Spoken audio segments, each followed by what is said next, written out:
말씀의 제목은 속죄제입니다.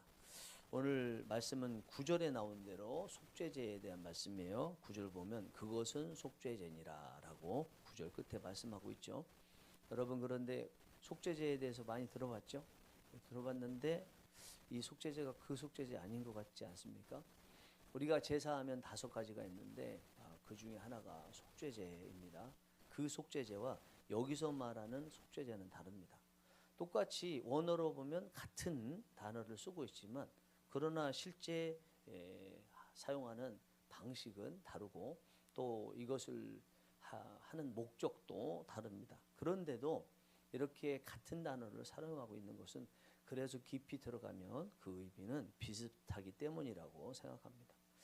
우리 5대 제사 중 하나인 속죄제 같은 경우에는요, 죄인이 죄를 지면 하나님 앞에 특별히 죄를 짓게 되면 그 죄사함을 받기 위해서 제물을 가져오고 제사장이 그걸 가지고 제사 행위를 내서 죄의 사함을 받게 되는 거죠. 이게 5대 제사 중 하나인 속죄제의 내용입니다. 그러나 오늘 본문에 나와 있는 이 속죄제라는 것은 그런 하나님 앞에 지은 죄가 아닙니다. 시체를 만졌을 때 그것이 부정한 것이 되는 거죠. 그 시체를 만졌을 때 그것도 죄가 되기 때문에 그 시체를 만진 후에 죄를 사함받는 방법을 위해서 오늘 본문에 말씀을 주셨던 것입니다.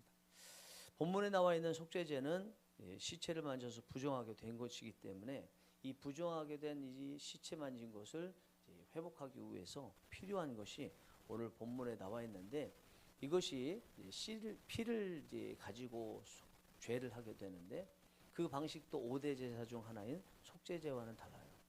5대 제사 중 하나인 그 속죄 같은 경우에 죄를 지으면 죄 지은 사람이 제물을 가지고 오고 이제 제물을 다 본인이 죽이고 나중에 각을 뜨고 이렇게 하나님 앞에 제물을 태워서 이제 올려 드리지 않습니까? 그런데 이때 피가 이 제물로부터 흐르면 이것을 제사장이 받아서 제단 밑에 쏟아 붓습니다. 우리의 죄사함을 위해서 전체 다를 의미하듯이. 그러나 시체를 만져서 부정하게 됐을 때 이 죄사함 받기 위해서는 이 제물을 태운 다음에 제물을 죽인 다음에 흘리는 이 피를 제사장이 손가락 끝에 발라가지고 회막을 향해서 7번 이렇게 뿌려요. 이거는 하나님과 죄인 사이가 연결되는 길이 생겼다는 것을 의미하는 거죠. 구원받을 수 있는 가능성이 생겼다라는 것을 의미하는 것입니다. 4절 말씀 보겠습니다. 제사장 엘르아살은 손가락에 그 피를 찍고 그 피를 회막 앞을 향하여 7번 뿌리고. 일단 이해가 되셨죠? 네. 자, 이렇게 시체를 만지게 되면 부정하게 되잖아요. 이때 이제 5대 제사 중 하나 같은 경우에는 사람이 죄를 지으면 매번 제물을 가지고 와서 죽였지 않습니까?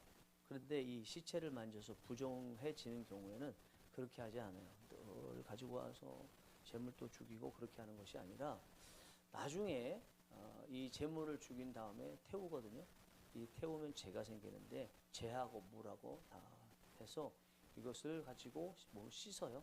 그러니까 이 죄라는 것은 결국 암송아지로 하는데 이 죄는 죄를 만들기 위해서 있는 것이고요. 이 만들어진 죄는 진영 바깥에다가 보관해 둡니다. 그러면 시체를 만들어서 부정하게 된 사람이 있으면 물 타가지고 계속 쓰는 거죠. 그럼 뭐 한 번에 다 쓰지 않습니까? 송아지니까 조금씩 써요. 나중에 다 쓰게 되면 또 송아지를 잡게 되고 이런 차이점이 있습니다. 오늘 본문에서 먼저 백성들 대표가 흠이 없고 멍에를 매지 않은 암송아지를 끌고 이제 모세나 아론에게 가져오면 모세나 아론은 제사장에게 이 암송아지를 주라고 말씀합니다. 그런데 이것이 모세와 아론이 살아있을 때만 할 건 아니잖아요. 결국은 오늘 말씀에서야 모세와 아론이 살아있으니까 백성의 대표가 암송아지를 가지고 와서 모세와 아론에게 주라고 하셨지만 그러나 모세와 아론이 죽으면 어떻게 하겠어요? 결국은 이게 제사장이 할 일이거든요.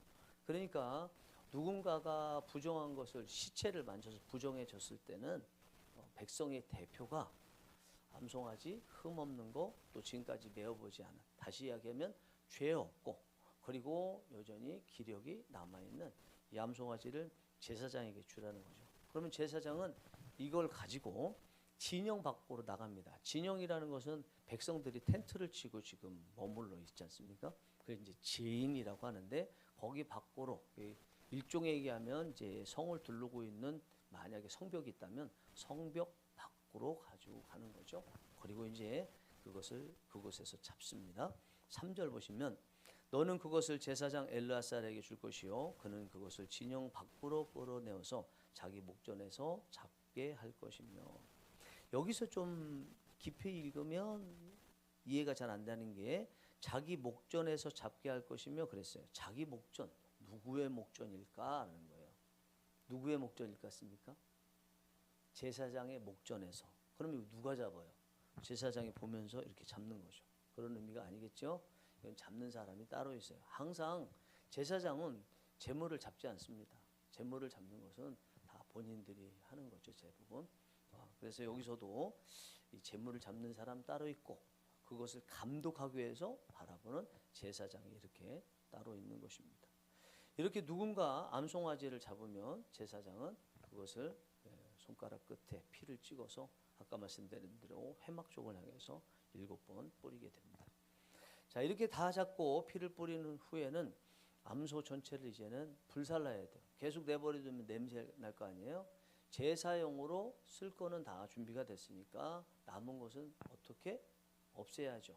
냄새나고 하니까 불에 태우는데 5절에 보면 가죽과 고기와 피와 똥을 불사르라 그렇게 나와 있는데 이거는 이제 암송아지 전체를 아주 대표적으로 4개만 뽑은 것이고 실질적으로는 남은 암송아지 전체를 불에 다 태우라 이렇게 말씀하십니다.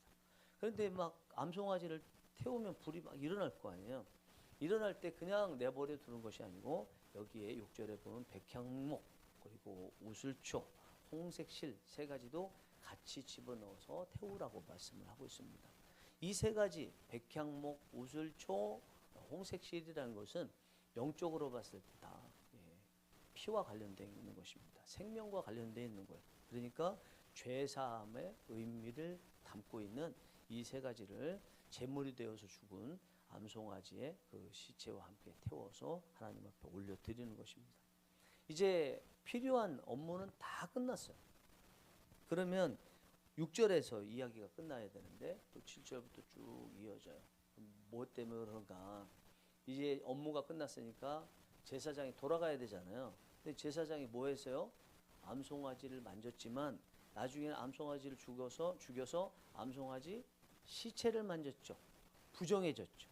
시체를 만지면 무조건 부정해지는 거예요. 그러니까 부정해졌으니까 자기 옷을 빨고 자기 몸은 물로 씻습니다. 그런 다음에 자기 진영 살고 있는 사람들에게 돌아가요. 그러나 저녁 때까지는 계속 부정하기 때문에 제사 행위를 한다든지 아니면 제사 제물 먹어도 되는 그 고기를 먹어도 된다든지 그거는 할 수가 없습니다. 그리고 이제 또 남은 사람이 있죠. 그 제물을 잡은 사람이 있잖아요. 이 제물을 잡은 사람도 시체를 만졌잖아요. 또 부정해졌어요. 이 사람도 또 자기 옷을 빨고 자기 몸을 물로 씻고 이것이 8절에 남아 있습니다. 자, 이제 이렇게 해서 만들어진 게 제잖아요. 제. 이 제를 진영 밖에 둬요. 이것이 어떻게 쓰이는지는 본문 뒤에 자세히 나옵니다만 9절에서 간략하게 이렇게 설명하고 있습니다. 이에 정결한 자가 암송아지의 제를 거두어 진영 밖 정한 곳에 둘지니 이것은 이스라엘 자손 회중을 위하여 간직하였다가 부정을 씻는 물을 위해 간직할지니 이것은 속죄제니라. 이 제가 끝이 아니고 이 제를 나중에 이제 물하고 같이 결합을 해서 부정을 씻는 용도로 사용하게 됩니다. 자, 이렇게 부정하게 되는 의식을 다 마쳤습니다. 마쳤는데 여기서 또 한 사람이 또 남아 있어요. 자, 그것을 만들기 위해서 제사장도 또 제물을 잡은 사람도 다 씻었잖아요. 이렇게 해서 만들어진 제는 어떻게 할 거예요? 누군가가 갖다 놓는다고 나왔죠? 이 갖다 놓은 사람도 또 부정하게 됐어요. 그래서 갖다 놓은 사람, 이 부정한 사람도 정할 수 있도록 또 옷을 빨고 물로 몸을 씻어라 라는 내용이 10절의 말씀입니다. 이와 같은 제사의 행위는 5대 제사 중 하나인 속죄제와 좀 다른 부분이 있지만 그러나 어느 정도 비슷해요. 우리 5대 제사에 하고 이 시체를 만졌을 때 제사 행위하고 내용이 많이 비슷합니다. 그래서 왜 하나님께서는 하나님께 직접적으로 죄를 지어서 죽을 수도 있는 5대 제사 이거에 대한 그 중에 하나인 이것에 대한 규정도 주시고 시체를 만져서 부정하게 된 이것을 정하게 할 수 있는 방법에 대해서도 주셨다. 이거를 우리가 깊이 생각해 봐야 된다고 생각합니다. 말씀드린 것처럼 5대 제사 중 하나인 이것은요, 하나님께 직접적으로 죄를 지어서 내버려 두면 죽는 거예요. 우리 영적으로 보면 지옥에 가게 됩니다. 그런데 시체를 만져서 부정하게 된 이것은요, 그런 것은 아니에요. 이거를 우리가 뭐라고 그래요? 허물이라고 그래요. 제가 주일 예배 드릴 때 우리 참회 고백 시간에 뭐라고 합니까? 죄와 허물을 용서하여 주옵소서 그렇잖아요. 십자가의 보혈의 피로 속량하여 주시옵소서 그러잖아요. 우리가 하나님 앞에 짓는 것은 정확하게 이야기하면 죄라고 하지만 그래서 이 속죄제도 사실은 허물에 해당되는데 sin offering, sin이에요. 죄는 죄예요. 그러나 우리가 일상적으로 성경의 다른 구절들을 봤을 때 이것은 죄라는 것으로 분류되기보다는 허물이다 이렇게 보면 될 것 같습니다. 법규를 좀 안 지킨 거. 그렇게 되면 하나님과의 관계가 소원해지는 거. 하나님하고 이게 교통이 안 돼서 기도해도 하나님께서 내가 너희들의 기도를 듣지 아니하리라 예레미야를 통해서 말씀하신 것처럼 기도도 안 들을 수밖에 없는 거. 행동은 하나님이 싫어하시는 것만 다 했는데 달라고 하는 기도는 열심히 한다고 그래서 그게 관계가 형성이 돼야 관계의 다리를 통해서 하나님의 은혜가 전달이 되는데 관계가 불통인데 다리가 끊어졌는데 달라고 아무리 해도 주고 싶어도 줄 수 없는 거죠. 그게 하나님과의 관계의 다리고 그 끊어지는 것이 허물이라는 것입니다. 그런데 하나님께서 이렇게 허물에 해당되는 것에 대해서 사함을 받는 방법을 주셨죠. 근데 여러분 오늘 사함을 받는 방법을 주신 이 쓰이는 도구들 잘 보세요. 송아지 중에 암송아지라고 그랬죠. 그리고 이 암송아지가 흠이 없다. 흠이 없다는 것은 죄가 없다는 것입니다. 그리고 한 번도 메어보지 않았대요. 메어보지 않았다. 이거는요. 이 멍에를 매다 보면 상처가 생기거든요. 그러니까 상처가 생기는 이런 상처에 흠도 없다. 또 그만큼 어리기 때문에 기력이 있고 순수하고 또 순결하다. 이런 의미를 가지고 있어요. 그러니까 이 암송아지 같은 경우에 완전히 다른 사람의 죄를 대신할 수 있을 만큼 자기는 죄가 없는 존재. 이것이 영적으로 보면 예수 그리스도를 말하죠. 여러분 구약에 있는 내용이 신약에 있는 것을 미리 나타내기 위해서 있다 이런 것을 미리 예자와 표자를 써서 예표라고 그래요. 예표. 그러니까 신약 시대에 구약 시대가 생각나는 것은 그거는 그냥 상징이라 이렇게 얘기하지만 신약 시대 구약 시대에 아직 예수님이 없으신데 우리가 예수님을 아는 입장에서 미래에 있을 것을 미리 한 것이다 그러면 이런 거를 예표했다 이렇게 얘기합니다. 그러면 오늘 본문에 나와 있는 이 암송아지는 예수 그리스도의 예표되는 거죠. 그 다음에 좀 전에 말씀드린 백향목, 우슬초, 홍색실 다 아까 뭐라고 그랬어요? 생명과 관련됐고 피와 관련됐다고 그랬죠. 다 죄사함과 관련되어 있는 거예요. 그럼 이 세 가지도 다 예수 그리스도를 예표하는 것인 것입니다. 그리고 마지막에 만들어진 이 제도 결국은 구원의 도구이기 때문에 구원은 오직 예수 그리스도를 통해서만 받으니까 이것도 또한 예수 그리스도를 예표하는 것입니다. 그러면 오늘 본문에 나와 있는 내용이 우리의 하나님께 직접적으로 지혜를 지어서 지옥에 갈 그런 내용이 아니고 우리 일상에서 법으로 나와 있고 좀 지켜야 되는데 못 지키고 그런 것에 일상의 죄에 대한 내용인데 그 죄사함을 받는 것이 오늘 나와 있는 것들이 결국 예표하는 것이 예수 그리스도라면 무슨 말이에요? 우리가 완전 지옥 갈 수밖에 없는 죄에서 구원받는 것도 예수 그리스도를 통해서 구원받고 구원받은 후에 일상에서 소소한 일 잘못한 것에 대해서 구원받고 하나님과의 관계가 소원해졌다가 가까워지고 단절됐던 것이 이어지고 하는 이 방법도 예수 그리스도를 통해서 가능하다는 것입니다. 그럼 우리 인생에서 예수 그리스도가 필요 없을 때가 하나도 없다는 거죠. 만약에 예수님께서 우리의 죄사함만을 위해서 이 땅에 오셨다면 그냥 성인으로 태어나셨어도 돼요. 그리고 우리의 죄 때문에 죽으시기만을 위해서 오셨다면 십자가에 달려서 1초 만에 고생하지 마시고 죽으셔도 됩니다.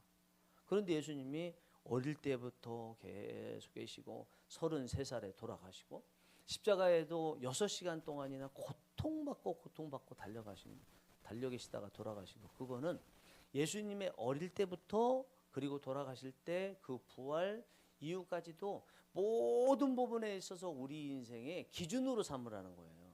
어린아이의 모습도 어린이들 이렇게 돼야 되고, 부모는 어린이들 예수님이 어릴 때처럼 키워야 되고, 지혜가 자라고 키가 자랐다고 12살 때에 대해서 말씀이 누가복음에 나와 있는데, 예수님의 모든 행적들은 죄사함뿐만 아니라 다 우리가 본받아야 될 부분이라는 거죠. 그래서 우리가 오늘 본문을 통해서 생각해야 될 것이, 내가 정말 예수 그리스도를 내 모든 인생의 부분마다 다 참고하고 생각하고 했냐라는 것입니다. 이거에 딱 맞는 말씀이, 우리가 잘 아는 말씀이 있어요. 로마서 8장 32절입니다. 한번 찾아보겠습니다. 로마서 8장 32절. 신약 로마서 8장 32절. 이건 꼭 오늘의 암송구절. 아셨죠? 네. 내일 아침에 검사하겠습니다. 또 그러니까 안 나오신다 이제. 검사 받을까 봐. 그냥 한 말씀이고 꼭 외워두시면 힘이 됩니다. 이 말씀이. 이 좋은 말씀은요, 실생활에서 힘이 돼요. 같이 읽겠습니다. 시작.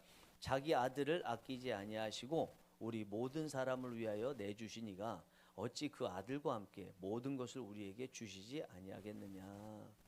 하나님께서 아들을 십자가에서 내주셔서 우리를 구원받게 해주셨는데, 그 구원보다도 낮은 단계에 우리 일상에서 필요한 것들을 그거 달라고 그러면 안 주시겠느냐라는 거예요. 예수 그리스도를 믿는 사람이라면 당연히 이 말이 이해가 되고요. 예수님을 통해서 구원받았으니 그거보다 아래인 우리 삶의 것, 그것들도 하나님께서 주신다는 것을 알고 기도하겠죠. 여기서 우리가 빼먹고 읽을 가능성이 많은 게 있어요. 읽어도 그런 단어가 있었나 이렇게 느껴질 게 하나가 있어요. 그 말씀 끝에 보니까 모든 것을 우리에게 주시지 아니하겠느냐 그랬죠. 근데 그 앞에 뭐라고 돼 있어요?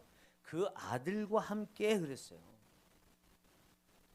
구원받을 때만 아들과 함께 있어야 되고 아들이 중요한 게 아니라, 구원받은 이후에 우리 일상에서 구원같이 중요한, 어떤 때 보면은 하나님 구원보다 더 중요한 것 같아요. 내 지금 형편이 너무너무 힘들어서 나 구원 지금은 신경 쓰이지 않고요. 내 지금 당장에 목구멍에 풀칠할 돈이 필요합니다. 내 병 고쳐야 되겠습니다.